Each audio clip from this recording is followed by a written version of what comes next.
নমস্কার বন্ধুরা, শান্তি রান্নাঘরে সবাইকে স্বাগত। আমি শান্তি চলে এসেছি আজকে আবারও একটা নতুন রেসিপি নিয়ে। আজকের রেসিপি বাচ্চাদের টিফিনের রেসিপি। এই টিফিনের মেন উপকরণ হলো ব্রেড।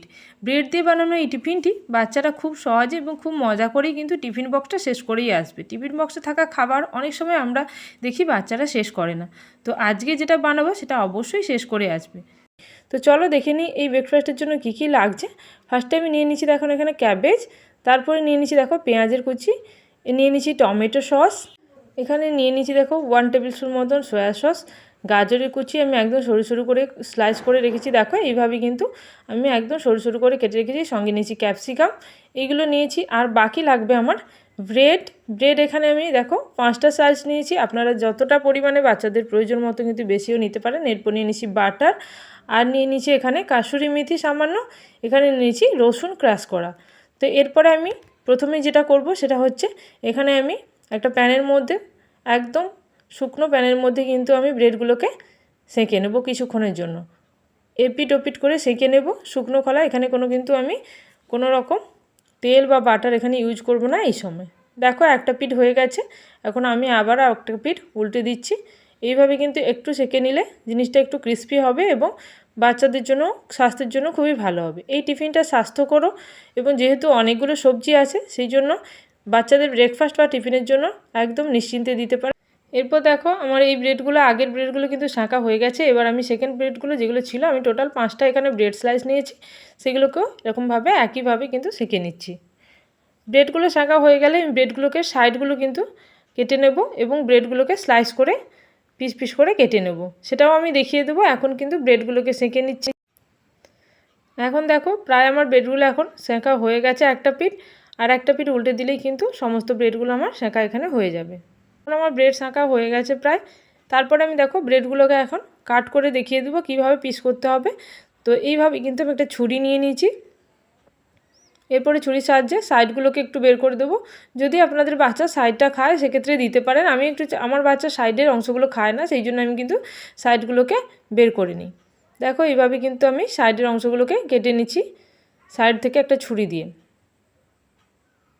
এরপরে দেখো ব্রেডটাকে আমি এরকম স্লাইস করে কেটে নেব। খুবই সিম্পল প্রসেসে আমি সমস্ত রেসিপিটা দেখাবো এবং একদম 10 মিনিটের মধ্যে কিন্তু বাচ্চাদের চটজলদি টিফিন রেডি হয়ে যাবে, যেটা স্কুলের টিফিনেও কিন্তু বাচ্চারা খুব সহজে খেতে পারবে। দেখো এখন কিন্তু আমার ব্রেডগুলো কাটা হয়ে আসছে প্রায়। প্রত্যেকটা ব্রেড সেমভাবে কিন্তু আমি কেটে নেব। এখন দেখো আমি ব্রেডগুলো স্লাইস করে কেটে নিয়েছি এইভাবে প্রত্যেকটা ব্রেড। তারপরে আমি একটা এখানে প্যান বসিয়ে দেবো। এই প্যানের মধ্যে আমি এখন কিন্তু পুরো রেসিপিটা বানাবো। এখন আমি দিয়ে দিচ্ছি 2 টেবিল স্পুন মতো সাদা তেল বা সানফ্লাওয়ার অয়েল। এটা যখন একটু তেলটা গরম হয়ে আসবে এর মধ্যে আমি ক্র্যাশ করে রসুনটা দিয়ে দেবো। এখানে আমি 4টা কোয়া মতন রসুন নিয়েছি, দিয়ে একটুখানি কুচিয়ে নিয়েছি। এরপরে রসুনটাকে হালকা একটু ভেজে নেব। রসুনটা যখন একটু হালকা ভাজা হয়ে যাবে তারপর সমস্ত সবজিগুলো এক এক করে আমি দিয়ে দেবো। দেখো রসুনটাকে আমি এরকম করে হালকা একটু গোল্ডেন কালার এলেই কিন্তু আমি রসুনের মধ্যে সমস্ত সবজিগুলো দেবো। এবার এখন রসুনটা আমার ভাজা হয়ে গেছে। এর মধ্যে আমি ফার্স্টে দিয়ে দিচ্ছি এখানে ক্যাপসিকামটা আমি এরকম দেখো স্লাইস করে কেটে রেখেছিলাম, ক্যাপসিকামগুলো দিয়ে দেবো। তারপরে দিয়ে দিচ্ছি এখানে গাজরের কুচিগুলো, সেটাও আমি সেমভাবে কেটে রেখেছিলাম, একইভাবে সরু সরু করে কেটে রেখেছিলাম। এগুলো কিন্তু বেশি ভাজার প্রয়োজন নেই, হালকা করে ভাজলেই হবে, যেহেতু গাজর আমরা নর্মালি কাঁচা খেয়ে থাকি। ক্যাপসিকামটাকে একটু হালকা করে ভেজে নিলেই হয়ে যাবে। তারপরে আমি এর মধ্যে আরও সমস্ত বাকি উপকরণগুলো অ্যাড করব। এখন আমার গাজরটা এবং ক্যাপসিকামটা ভাজা হয়ে গেছে, এর মধ্যে আমি দিয়ে দেবো ক্যাবেজটাও সেমভাবে আমি একটু সরু সরু করে কেটে রেখেছিলাম, তো এটাও আমি দিয়ে দিলাম। ক্যাপসিকাম আর গাজর আর সঙ্গে কিন্তু ক্যাবেজগুলো দিয়ে একই সঙ্গে কিন্তু আমি সমস্ত কিছু নাড়িয়ে চাড়িয়ে আর একটুক্ষণ ভেজে নেব। এটা পুরো প্রসেসটা আমার প্রায় 5 থেকে 7 মিনিটের মধ্যে কিন্তু রেডি হয়ে যাবে। এই টিফিনটা খুবই চটজলদি সকালে বাচ্চাদের ব্রেকফাস্ট বা টিফিনের জন্য এটা দেওয়া যেতেই পারে, খুব তাড়াতাড়ি হয়ে যায়। তার মধ্যে দেখো সামান্য লবণ দিয়ে দিলাম, যেহেতু সবজিগুলো অনেকগুলোই দিয়েছি আমি। আপনাদের বাচ্চা যদি সবজি এতটা না খেতে চায় তাহলে একটু কমিয়ে দিতে পারেন সবজি। অবশ্য সবজিগুলো যখন রেসিপিটা রেডি হয়ে যাবে তবে কিন্তু সবজিগুলো অতটা বোঝা যাবে না, সমস্ত মিশ্রণের সঙ্গে ব্রেডের সঙ্গে যখন মিশে যাবে টেস্টিই লাগে খেতে, বড়রাও এটা খেতে পারে। তো দেখো এখন আমি কিন্তু সমস্ত সবজিগুলোকে নাড়ি চাড়ে ভেজে নিয়েছি। এটা যখন একটু ভাজা হয়ে যাবে এই সমস্ত সবজিগুলো, এর মধ্যে আমি এখানে অ্যাড করব পেঁয়াজ। পেঁয়াজটা আমি এখানে সরু সরু করে কেটে রেখেছিলাম, সেটাও কিন্তু এখানে আমি অ্যাড করে দেব। এখন দেখো আমি এর মধ্যে পেঁয়াজটাও দিয়ে দিলাম। এরপরে পেঁয়াজটা দিয়ে আবারও 1 মিনিটের জন্য জাস্ট নাড়ে চাড়ে নেব এবং মিশিয়ে নেব সমস্ত সবজিগুলো একসঙ্গে। এবার আমার পেঁয়াজটা মেশানো হয়ে গেছে। এরপরে আমি এখানে অ্যাড করব সস। এখানে সস আমি নিয়েছি সয়া সস এবং এখানে নিয়েছি টমেটো সস। এই দুটো সস আমি এখানে অ্যাড করব। ফার্স্টে আমি দিয়ে দিলাম এখানে সয়া সস, তারপরে দিয়ে দিলাম এখানে টমেটো সস। এখানে আমি দুটো সসের পরিমাপ দিয়েছি। টমেটো সস দিয়েছি এখানে 1 টেবিল স্পুন মতন, আর এখানে টমেটো সস আমি দিয়েছি 3 টেবিল স্পুন মতন। পুরো সসটা দেওয়ার পরে এবার আমি সমস্ত সবজির সঙ্গে সসটাকে ভালো করে মিশিয়ে নেব।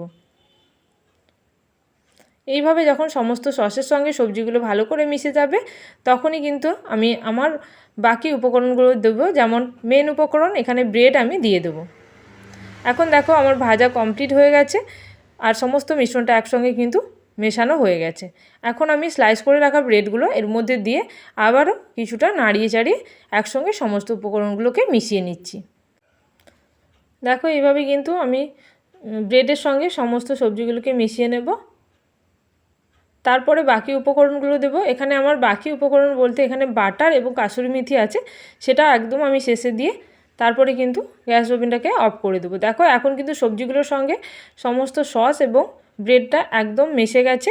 এর মধ্যে সামান্য কাঁচা লঙ্কা আমি দেবো, যেহেতু আমার বাচ্চা লঙ্কা কম খায় সেই জন্য আমি কিন্তু খুবই কম পরিমাণে এখানে লঙ্কা দিলাম। আপনারা চাইলে একটু বেশিও দিতে পারেন বা বাচ্চা যেহেতু খায় নাও দিতে পারে, স্কিপও করতে পারেন। এরপরে আবারও আমি একটু হালকা হাতে নাড়িয়ে নিচ্ছি। এগুলো বেশি নাড়াচাড়া বা বেশি টাইম নিয়ে বেশি হাই ফ্লেমে কিন্তু করার কোনো দরকার নেই। এখানে গ্যাসের ফ্লেমটাকে একদমই স্লো রেখে সমস্ত উপকরণগুলোকে ভালো করে মিশিয়ে নিতে হবে। এরপরে দেখো আমি এর উপরে দিয়ে দিলাম কাসুরি মেথি। কাসুরি মেথিটা দিলে ফ্লেভারটা খুব ভালো আসে, তার জন্য আমি এখানে কাসুরি মেথি দিয়ে দিলাম। তারপরে আমি যদি কোনো উপকরণ না থাকে আপনারা স্কিপও করতে পারেন, তাতেও কিন্তু খুব ভালো হবে। এর মধ্যে দিয়ে দিলাম আমি 1 টেবিল স্পুন মতন বাটার। এখানে আমার সল্টেড বাটার আছে, আপনারা যদি আনসল্টেড বাটার দেন সেক্ষেত্রে লবণটা একটু চেক করে নেবেন। এখানে যেহেতু সল্টেড বাটার সেহেতু আমি লবণটা একটু কমই দিয়েছিলাম, জাস্ট সবজি ভাজার সময় একটু দিয়েছিলাম। এখন আমি সমস্ত উপকরণগুলোকে মিশিয়ে নেব, বাটারটা যাতে একটু মেল্ট হয়ে যায় এবং সমস্ত উপকরণগুলো মিশে গেলে আমি গ্যাসের ফ্লেমটাকে অফ করে দেবো। তো বন্ধুরা এইভাবে কিন্তু আপনারা বাড়িতে এই রেসিপিটা বানিয়ে দেখুন। বাচ্চাদের ব্রেকফাস্ট বা বড়দের ব্রেকফাস্ট সবাই ব্রেকফাস্টে এটা খেতে পারবে। খুবই টেস্টি এবং খুবই হেলদি একটা টিফিন।